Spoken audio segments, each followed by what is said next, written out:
On Saturday against Florida State, we are here to break it all down, make our picks against the spread, give our take on how this game is going to go. It's all in the Locked On Syracuse podcast, and it starts right now.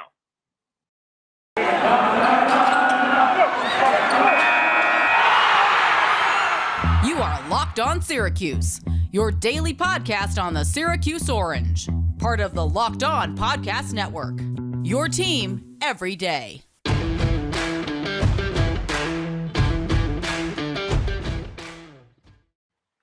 Welcome on into our Florida State preview podcast. We thank you for making Locked On Syracuse your first listen every single morning. We're here with you guys every single weekday as we dive into more of what is looking like maybe an optimistic Syracuse football season at the moment. This game will certainly be telling. You can find us wherever you get your podcasts. We are free and available on YouTube as well to watch all our episodes there, and check us out on Twitter at LO_Syracuse. We'll be tweeting during the game, dropping analysis there. We always appreciate interacting with you guys on Twitter during the games. And anytime you have a question about the podcast or something you'd like us to talk about, any advice on something that we haven't talked about, just hit us up on Twitter, or you can leave a review wherever you get your podcast as well. Also, YouTube comments.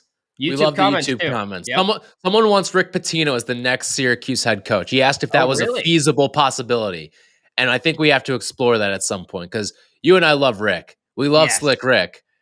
So I mean, who doesn't? I know I produced Devo's pod, of course, and he had on Wes Johnson, I think, who played overseas with Rick Pitino, and he was saying, oh, really? Rick doesn't know the 2-3 zone. I had to teach it to him. So we'd have to have a learning curve there at Boeheim, making sure that he has all the principles down. Or just scrap it. You can scrap it too.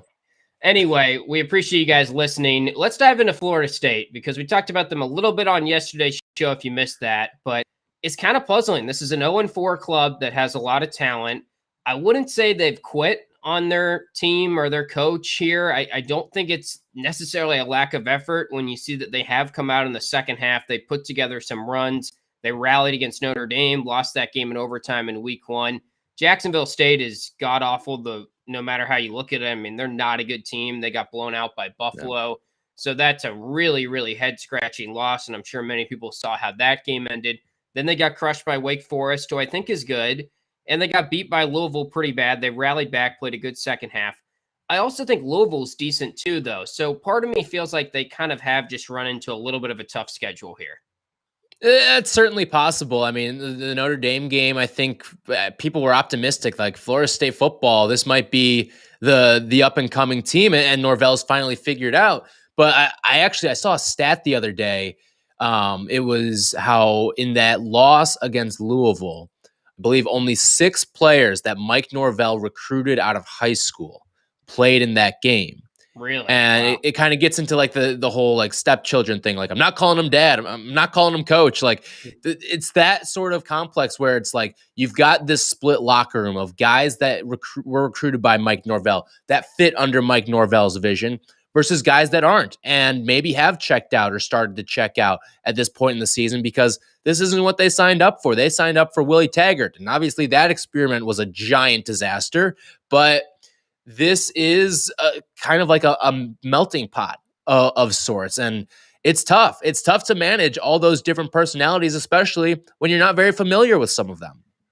Yeah, I mean, it's really a bad situation. I wouldn't say that Jimbo Fisher left that program in a great spot, but now where they are, I think I saw they're like 14-24 in their last 3 or 4 years now. Taggart was there for just 2 years. If you're Florida State, you're wondering, all right, when do we pull the plug on Mike Norvell? And I think if they go 0-5, it's certainly likely maybe that he gets fired, like even on Monday. But I say that knowing full well that they're probably still paying Taggart's contract a little bit. It's a pandemic that was recent, and I don't know if that's the right move. I don't know how much this falls on Mike Norvell, but I do know that 0-5 at Florida State is downright unacceptable, and especially with the talent they have. I mean, they got players on this team.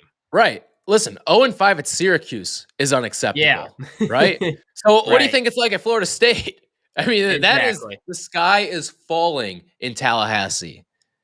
And they've made just so many mental mistakes. Watching back their games, they make penalties. Just they get to like 3rd and 10s, and it looks like they're about to get off the field on defense, and then they allow like a simple play action pass where they bite on the play action or something, or their safeties just don't stay disciplined.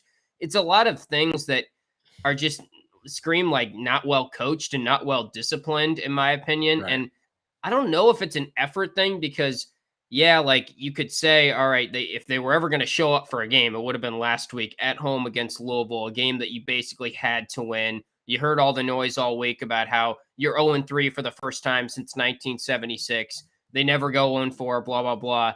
But I feel like they just don't execute right now on the little things in the game. And their offensive line is really bad as well. And we know full well at Syracuse, if you have a bad offensive line, that can derail what might be a good team outside of that. Right. And I mean, they do have a solid running game too. Yeah. Couple backs that can run the football. I mean, just Sean Corbin, Treshaun Ward.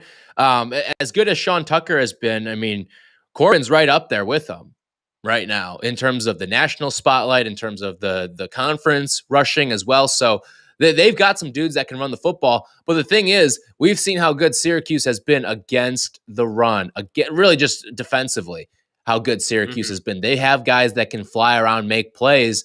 So it makes me worry a little bit less about some of the guys that Florida State has, but all it takes is one or two big runs. And if Syracuse's offense can't get going, then you've got a completely different ball game out there.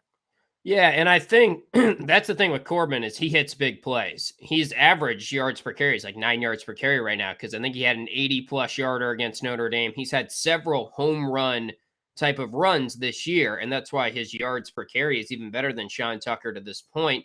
The question is, all right, Syracuse has been keeping guys in check. They haven't allowed big plays like they have in the past. Is that going to crumble this week where we're going to see maybe what we saw last time we were down in Tallahassee and Cam Akers ran all over us? Or is the run defense going to continue to limit big plays? I lean towards this run defense is legit.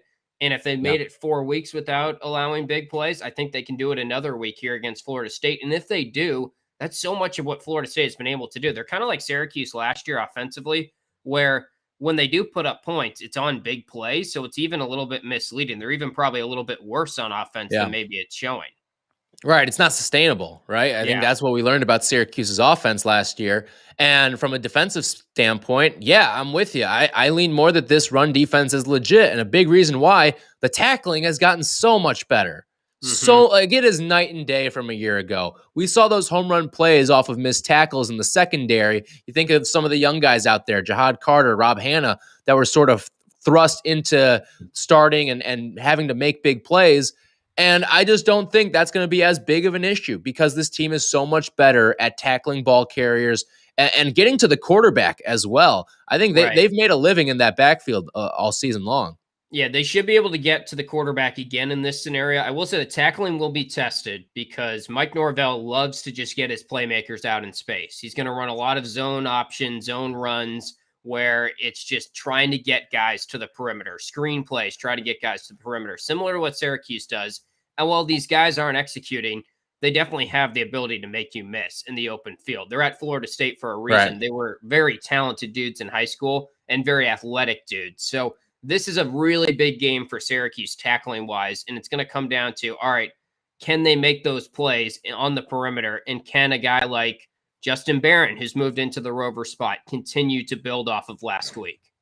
Yeah, I really liked what Justin Barron did tackling last week. I think one of the big players to watch in this game is Deuce Chestnut. What he does as an open field tackler, not just in the passing game, but also in the running game, because what does Florida State do? They'll try to get you a little outside as well. And if Deuce Chestnut can make some big tackles in open space, kind of like what we saw week 1 against Ohio, this team could be in a good spot. But if he starts missing some tacklers because he's going up against 4- and 5-star guys who maybe are a little bit quicker, a little more elusive, a little bit stronger that can break through some of these tackles, then you could have some problems on some home run plays.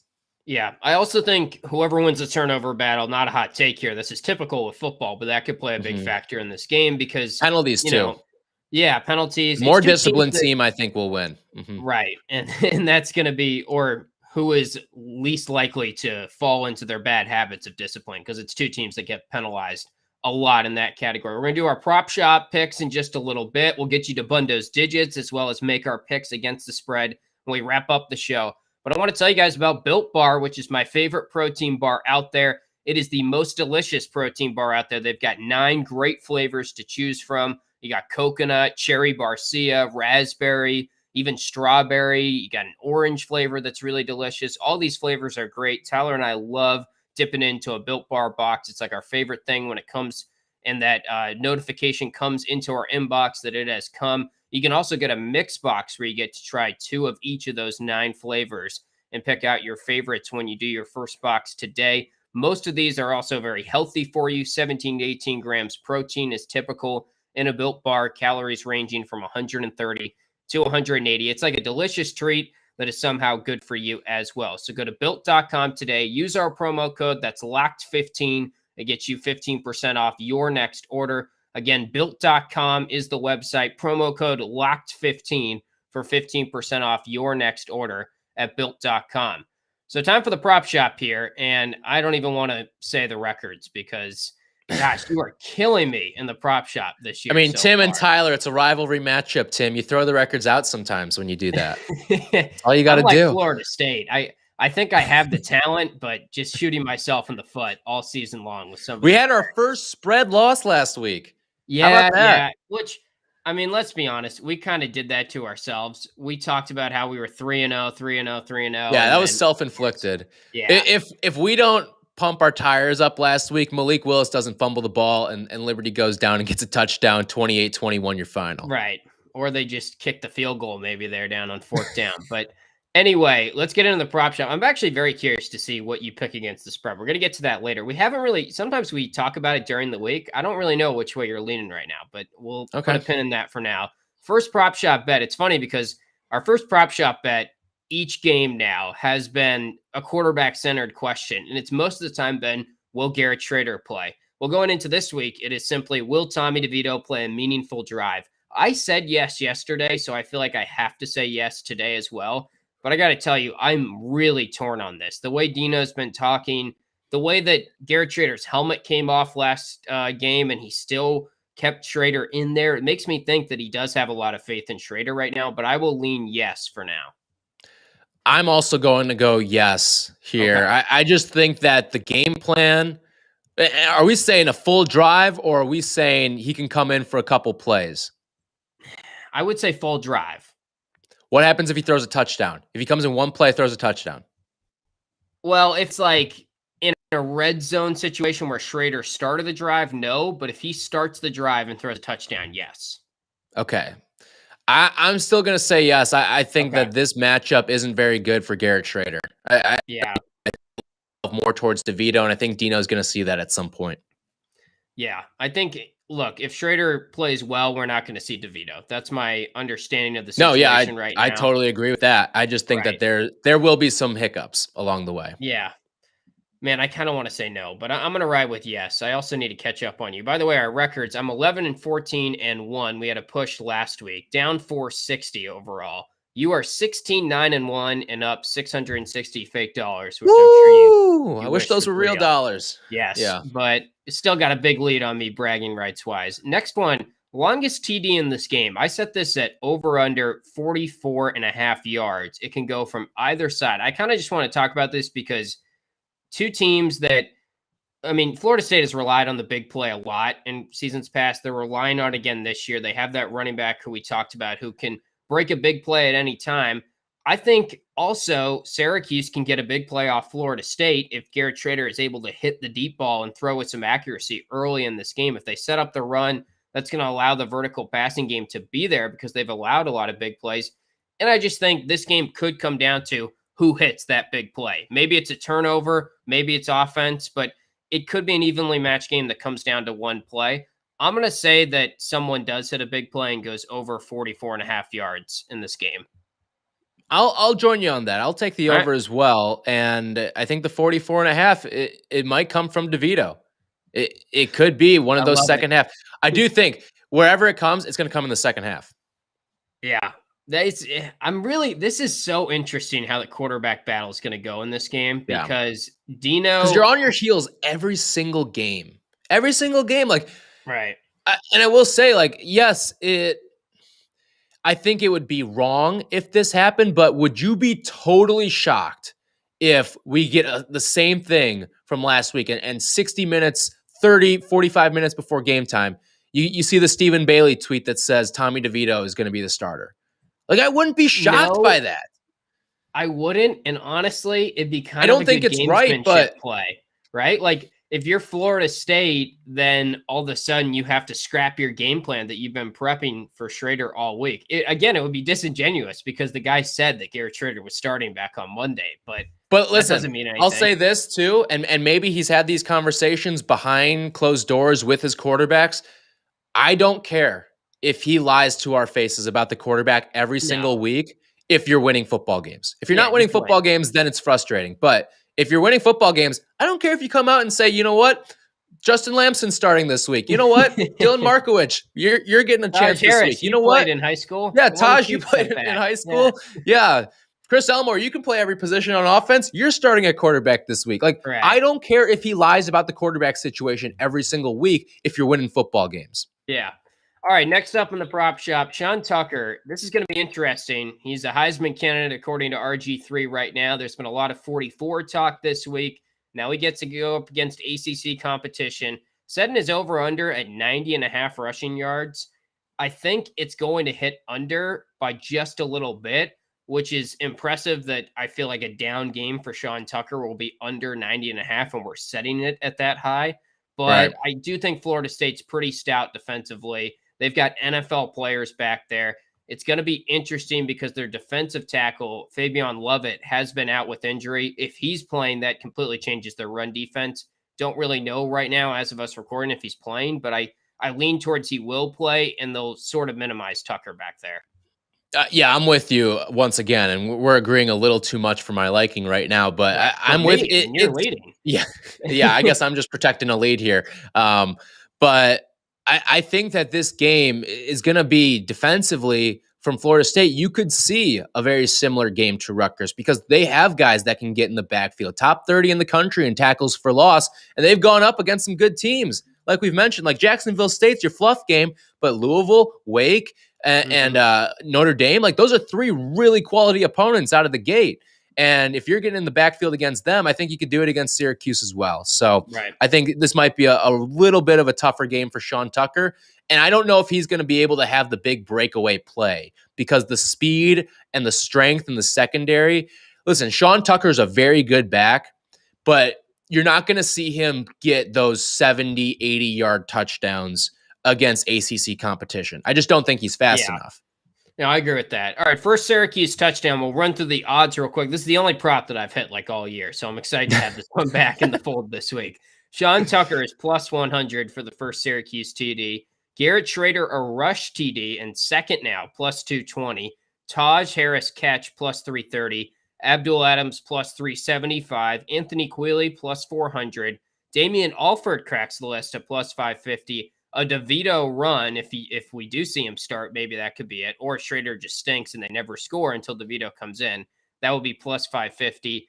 Other / defensive TD is plus 650. And again, Garrett Schrader obviously would throw the first touchdown to Taj Harris, but you would only get credit for who catches the touchdown. Right. I have been riding Sean Tucker on this prop. He's been taking me to the promised land. He's the only thing that I've been doing right all year on the prop shop, so I can't stray away from him right now at the plus 100. Dude, those plus 4s and plus 5s that I see in front of Quealy and Alford, those have been cracked to me all season long. I know. And God, if you hit that, I'm done. I mean, we might as well just cancel the prop shop. Yeah. Please don't pick Fold it up. Pack up the tents. I'm going to go Damian Alford, plus 550. I called for it on the last show when we were talking about what Syracuse's offense needs to do against this game. First play of the game, I want to see him uncork a deep ball. And he went for Alford last game.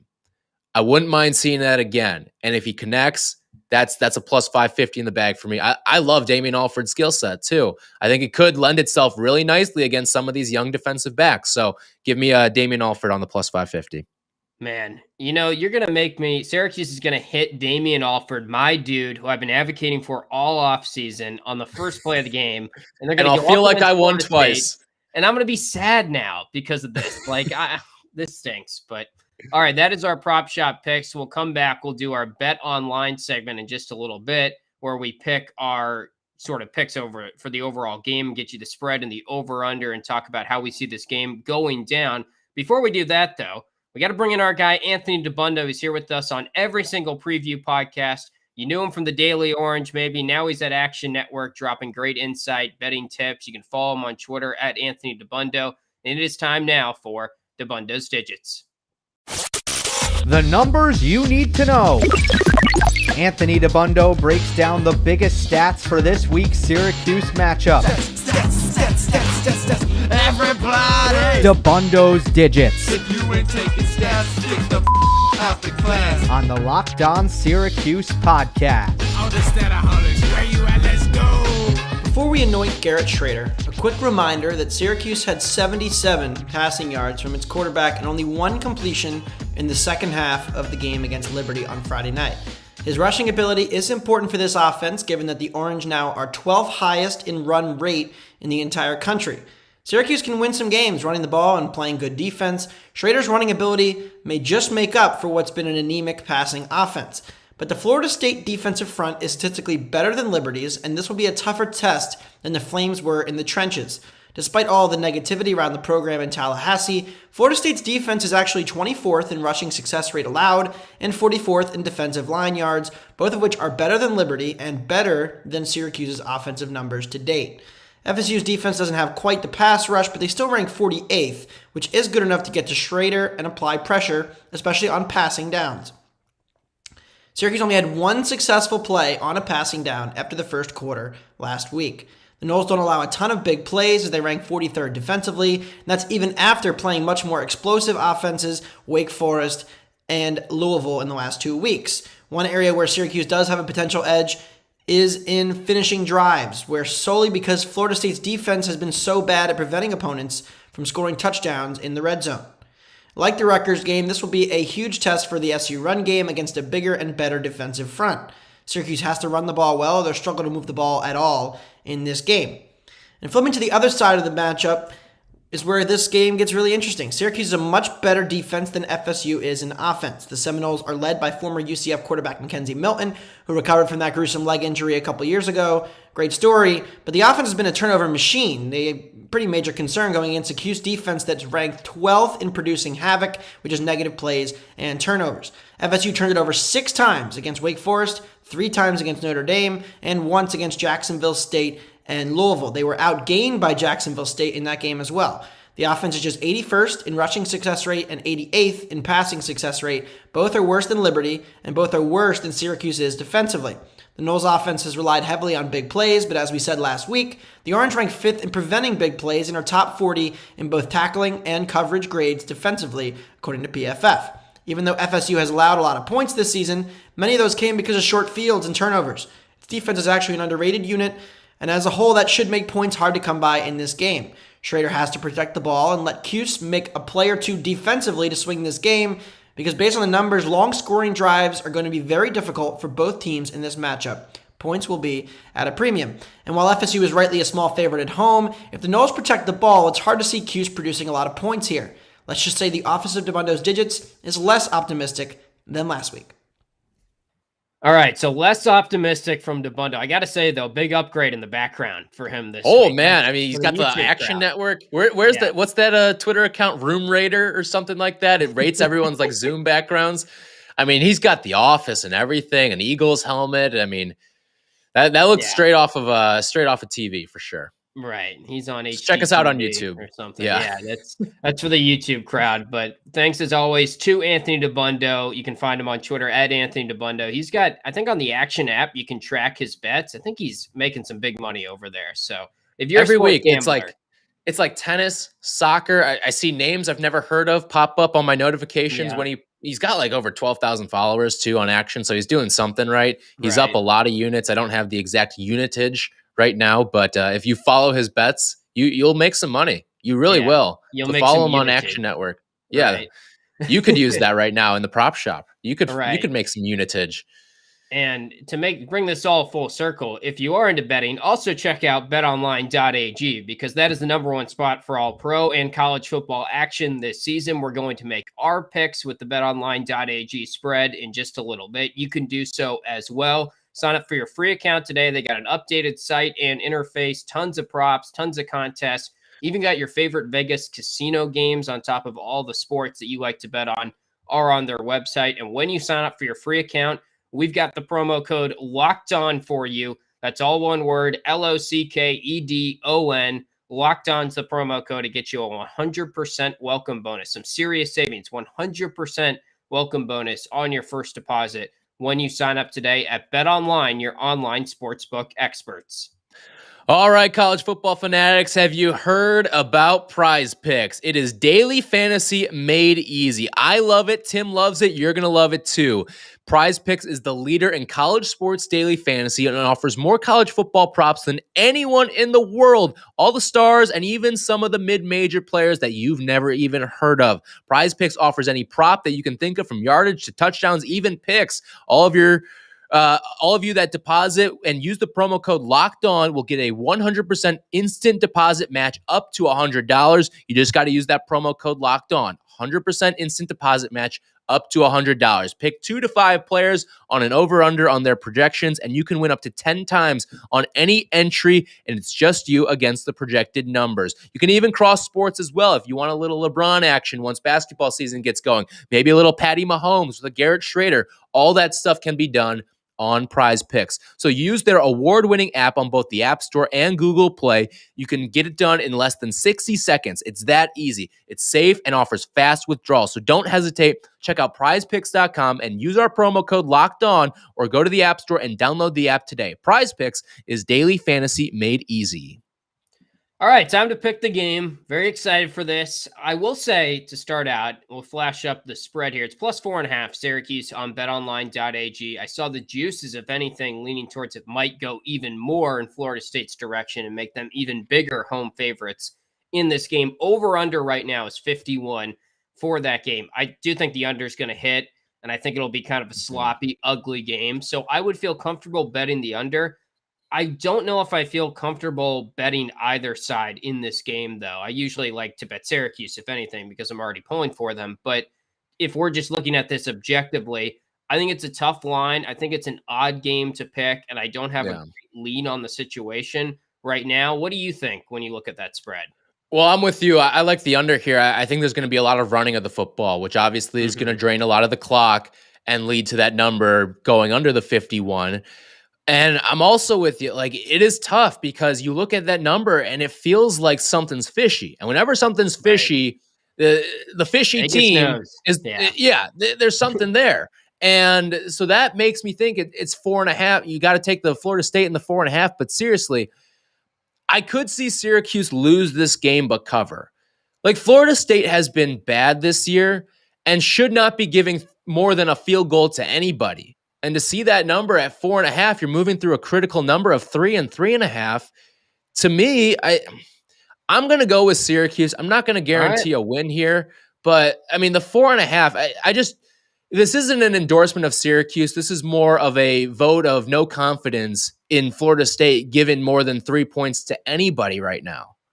Yeah, I think I'm going to take Florida State. I need to catch up on you for one. And also, I do think that it scares me that they found something against Louisville maybe in the second half. Their rush defense matches up well against us. They are at home. We never win down there. We never seem to play well down there.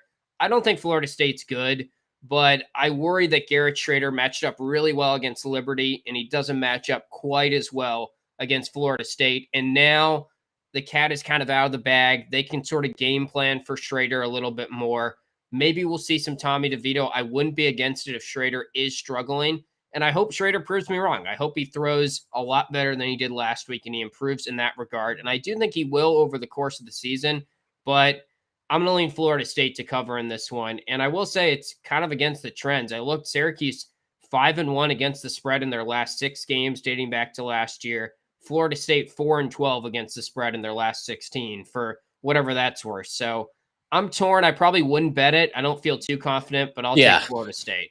And we've had a number of people tweet at us too about we looked at the look ahead line earlier in the week at 4.5, and we had some people say, I'm staying away from this. And listen, I'm with you. I think the much safer bet here is the total. I think going under that 51 with 2 rushing teams You'll be able to kill that clock. You got a really good defense on one side in Syracuse and a defense that has shown that it can contain the run a little bit on the other side as well, with a team going up against a team that has proven it can't pass. And Florida State has shown that it doesn't perform very well against the pass. So all of these different factors are in play right now. I just think that this is going to be sort of an offensive struggle really throughout the game. By the way, Syracuse, 6 of the last 9 games, they've hit the under, which is really nice. You can insert a joke there as well with the 69, but they have been hitting the under, and I would bet the under pretty confidently in this game. But that's going to do it for our Florida State preview podcast. We will be live tweeting the game at LO_Syracuse. You can follow along with us there. We'll be back with you guys next week to recap how it all goes down. And we thank you again for making Locked On Syracuse your first listen every single weekday. You can check out many of the other Locked On podcasts the rest of the week and the rest of the day. Maybe check out Locked On Today. They're always updating on all the sports world. That's something I do every morning as well. That could be your second listen today, is by checking out Locked On Today. But we will be live tweeting the game. We'll be interacting with you guys, and we hope Syracuse at least proves me wrong. And I guess you a little bit too, because you have them covering, but maybe not winning. We'll see. It's going to be an interesting one.